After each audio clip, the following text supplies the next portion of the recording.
ఈ లోతైన విశ్లేషణకు స్వాగతం. మనమిప్పుడు తీసుకుంటున్న ఈ శ్వాస కేవలం ఊపిరితిత్తులోకి వెళ్ళి వచ్చే గాలి మాత్రమే కాదు. అది మనం మనసును ఉన్నది ఉన్నట్లుగా చూపించే ఒక అర్థమని చెబితే నమ్మడం కాస్త కష్టంగానే అనిపిస్తుంది కదా.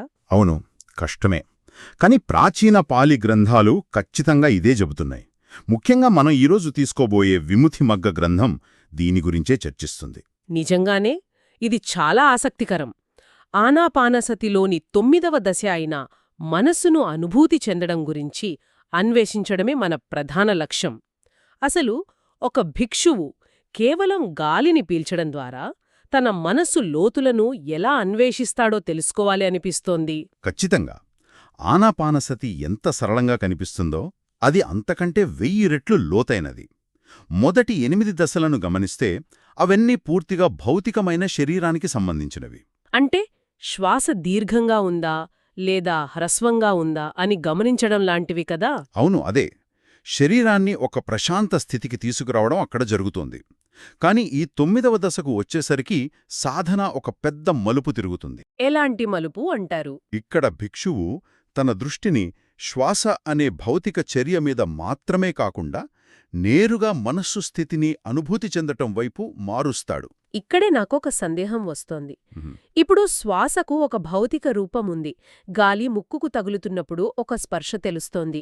ఊపిరితిత్తులు నిండుతున్నప్పుడు ఒక లయ తెలుస్తోంది గదా. అవును, ఒక స్పష్టమైన భౌతిక ప్రక్రియ అది. కాని మనస్సు అనేది కంటికి కనిపించనిది. దానికి ఎలాంటి ఆకారం లేదు. మరి కేవలం గాలిని పీల్చడం అనే ఈ భౌతిక ప్రక్రియ ద్వారా రూపం లేని ఈ మనస్సును మనం ఎలా పట్టుకోగలం? చాలా లోతైన ప్రశ్న ఇది. విముక్తి మొగ్గ గ్రంథం దీనికొక అద్భుతమైన వివరణ ఇస్తోంది. మనం మనసును పట్టుకోవడమంటే దాని గురించి కూర్చుని ఆలోచించటం కాదు. ఆలోచించడం కాదా? మరింకేమిటి? ఆలోచించటం మొదలుపెడితే అది కేవలం మరొక ఆలోచన అవుతుంది తప్ప మనసును గమనించడం అవ్వదు. అందుకే పాలి గ్రంథాలు మనస్సును గమనించడానికి 2 ప్రధానమైన సాధనాలను సూచించాయి. ఓహో, అంటే ఆలోచనల ప్రవాహంలో పడిపోకుండా ఉండటానికి అనమాట. ఆ 2 సాధనాలేమిటి? మొదటిది సంపజ్జన్న, అలాగే రెండవది ఆరమ్మన. ముందుగా మనం సంపజ్జన్న గురించి మాట్లాడుకుందాం. సరే, సంపజన్న అంటే సరిగ్గా ఏమిటి? సంపజ్జన్న అంటే ఎలాంటి భ్రమలేని స్పష్టమైన ప్రజ్ఞ. అంటే మనసు ఏకాగ్రతతో ప్రశాంతంగా ఉందా లేక చెదిరిపోయి ఉందా అని ఎలాంటి తీర్పులు లేకుండా ఉన్నది ఉన్నట్లుగా తెలుసుకోవడం. అంటే తప్పు ఒప్పుల విశ్లేషణ లేకుండా కేవలం ఒక సాక్షిలాగా మనసును తెలుసుకోవడం అన్నమాట. సరిగ్గా చెప్పారు, ఒక సాక్షిలాగా గమనించడం.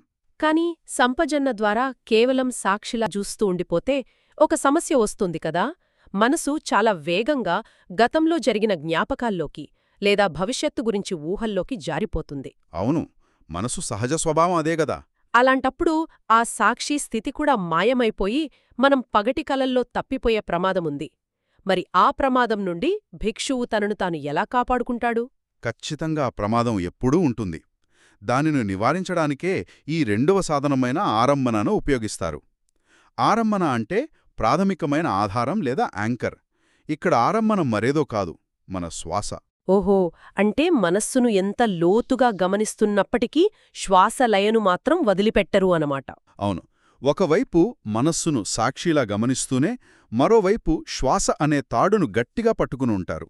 ఈ 2 సాధనాలు కలిసి ఒక అద్భుతమైన సమతుల్యతను తీసుకువస్తాయి. దీన్ని అర్థం చేసుకోవడానికి ఒక దృశ్యాన్ని ఊహించుకుందాం. ఒక విశాలమైన ప్రశాంతమైన సరస్సుంది. రాత్రిపూట ఆ సరస్సు నీటిపై చంద్రుని కాంతి పడుతోంది. చాలా మంచి ఉదాహరణ. ఇక్కడ ఆ నీటిపై పడే చంద్రుని ప్రత్యవేక్షణను మన శ్వాసగా భావించవచ్చు. అవును, భిక్షువు ఆ చంద్రుని ప్రత్యవేక్షణను నిరంతరం చూస్తూనే ఉంటాడు. అది తన ఆరంభన. కాని ఆ ప్రత్యవేక్షణను చూస్తున్న సమయంలోనే ఆ సరస్సులో నీరు నిశ్చలంగా ఉందా లేక అలలు పుడుతున్నాయా అనేది కూడా అతనికి దానంతటదే అర్థమైపోతోంది. ఖచ్చితంగా. అంటే ఆ నీటిలోకి దూకి అలలను లెక్క పెట్టాల్సిన అవసరం లేదు. అవును, కేవలం ఆ ప్రత్యవేక్షణను వదలకుండా చూస్తుంటే చాలు ఆ సరస్సు యొక్క స్థితి, అంటే మన మనస్సు యొక్క స్థితి సంపజన్న ద్వారా స్పష్టంగా తెలిసిపోతోంది కదా. ఈ దృశ్యం ఈ ప్రక్రియ మొత్తాన్ని చాలా అద్భుతంగా వివరిస్తోంది. ఆ ప్రత్యవేక్షణ స్పష్టంగా ఉంటే నీరు నిశ్చలంగా ఉన్నట్లు అనిపిస్తుంది. వంకరగా ఉంటే నీరు కలతబారి ఉన్నట్లు మనకర్థమవుతోంది. నిజంగా చాలా గొప్ప రూపకమిది. అవును. మనం ఆరమ్మణను పట్టుకునే సంపజనను అనుభూతి చెందుతున్నాము. అయితే ఇక్కడ చారిత్రక గ్రంథాలలోని వ్యాఖ్యానాలను మనం ఇంకా లోతుగా పరిశీలించాలి. ముఖ్యంగా పటిసంభిదామగ్గ అలాగే పపంచ సూదనీ గ్రంథాలను తీసుకుంటే మరింత సూక్ష్మమైన విషయాలు బయటపడతాయి. అంటే మనం ఇందాక సరస్సు అని నీరు అని మాట్లాడుకున్నాం కదా, అసలు ఆ నీరు దేనితో తయారైంది అనే దాని గురించా? సరిగ్గా అదే. ఇక్కడ మనసు అని దేన్ని అంటున్నారన్నది ముఖ్యం. సాధారణంగా మనం ఆలోచనల సమూహాన్నే మనసు అనుకుంటాము. కాని పాలి గ్రంథాలు మనసును వివరిస్తూ 3 వేర్వేరు పదాలను వాడాయి. ఆ 3 పదాలు ఏమిటి? అవేంటంటే విజ్ఞాన మరియు మనో, అలాగే మనోవిజ్ఞాన ధాతు. విజ్ఞాన మరియు మనో, ఇంకా మనోవిజ్ఞాన ధాతు అంటారా? ఇవి వినడానికి ఒకేలా అనిపిస్తున్నాయి, కాని వీటి మధ్య చాలా స్పష్టమైన వ్యత్యాసం ఉండే ఉంటుంది. ఖచ్చితంగా చాలా పెద్ద వ్యత్యాసముంది. త్రిపిటకాల ప్రకారం ఒక భిక్షువు సాధన చేస్తున్నప్పుడు ఇవి ఎలా పనిచేస్తాయో ఒక చిన్న ఉదాహరణ ద్వారా చూద్దాం. ఇప్పుడు ఒక భిక్షువు అడవిలో చెట్టు కింద ప్రశాంతంగా శ్వాసను గమనిస్తూ కూర్చున్నాడు అనుకుందాం. అప్పుడు ఎక్కడో ఒక పక్షి కూత వినిపించింది. సరే, ఊహించుకుందాం. ఇప్పుడు ఈ 3 పదాలు ఆ క్షణంలో ఎలా పనిచేస్తాయో కొంచెం వివరిస్తారా? తప్పకుండా. పక్షి కూసిన వెంటనే ఆ శబ్దం చెవికి తాకినప్పుడు ఒక ప్రాథమికమైన ఎరుక కలుగుతుంది. ఏదో శబ్దం వినిపించింది అనే ఒక ముడి సమాచారం లోపలికి వెళ్తుంది. దీన్నే విజ్ఞాన అంటారు. అంటే విజ్ఞాన అనేది కేవలం ప్రాథమికమైన డేటా లాంటిదన్నమాట. చెవికి శబ్దం తాకిందన్న ఒక స్పృహ మాత్రమేనా? అవును, అంతే. కేవలం తెలుసుకునే ప్రాథమిక లక్షణమది. ఆ వెంటనే మనో పనిచేయడం మొదలుపెడుతుంది. ఓహో, అంటే విశ్లేషణ మొదలవుతుందన్నమాట. కరెక్ట్. లోపలికి వచ్చిన ఆ శబ్దాన్ని మేధోపరంగా విశ్లేషించి ఇది పక్షి కూత అని ప్రాసెస్ చేస్తుంది. లేదా ఇది చాలా మృదువుగా ఉంది అని నా ధ్యానానికి ఆటంకం కలిగిస్తోంది అని భావించే స్వభావమే ఈ మనో. అర్థమైంది. విజ్ఞాన అనేది శబ్దాన్ని గ్రహిస్తే మనో అనేది దానికొక అర్థాన్ని అంటిస్తోంది కదా. మరి ఈ మనోవిజ్ఞాన ధాతు అనేది ఏమిటి? మనోవిజ్ఞాన ధాతు అనేది వీటన్నిటికీ మూలమైన తెలుసుకునే స్వభావం.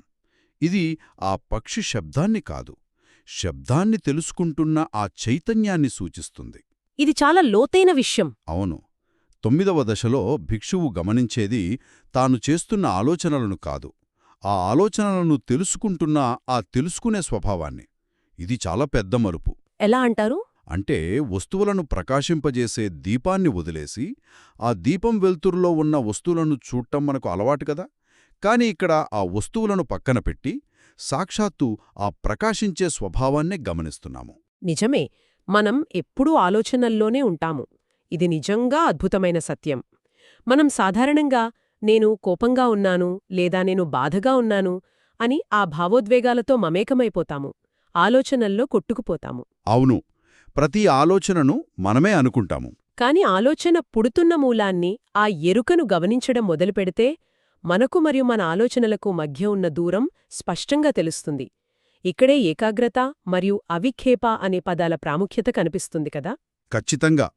ఏకాగ్రత అంటే మనసు ఒకే బిందువు వద్ద, అనగా ఆ తెలుసుకునే స్వభావం వద్ద స్థిరపడటం. మరి అవిక్షేప అంటే ఎలాంటి పరధ్యానం లేకుండా ఆ స్థిరత్వం చెదరకుండా కొనసాగడం.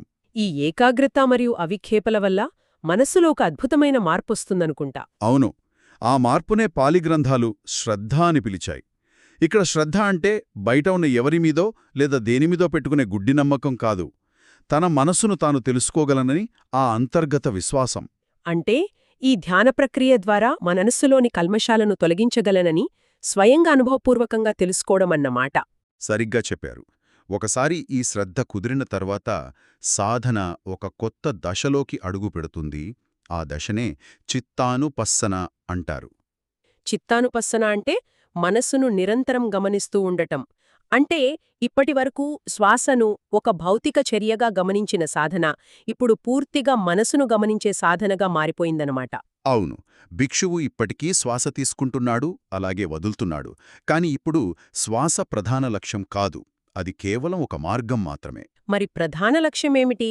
ఆ మార్గం ద్వారా వ్యక్తమవుతున్న మనసు యొక్క స్థితి, ఆ తెలుసుకునే స్వభావం ఇప్పుడు ప్రధాన లక్ష్యంగా మారుతుంది. ఇది భౌతిక ప్రపంచం నుండి అంతర్గత ప్రపంచంలోకి వేసే ఒక స్థిరమైన అడుగు కదా. ఖచ్చితంగా.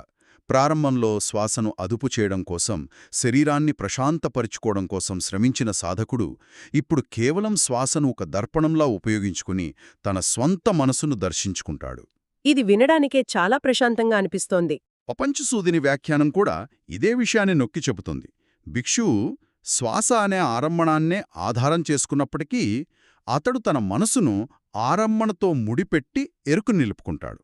కాబట్టే ఇది చిత్తానుపස්සన అవుతుంది. అంటే మనసును ఉన్నది ఉన్నట్లుగా చూడటమన్నమాట.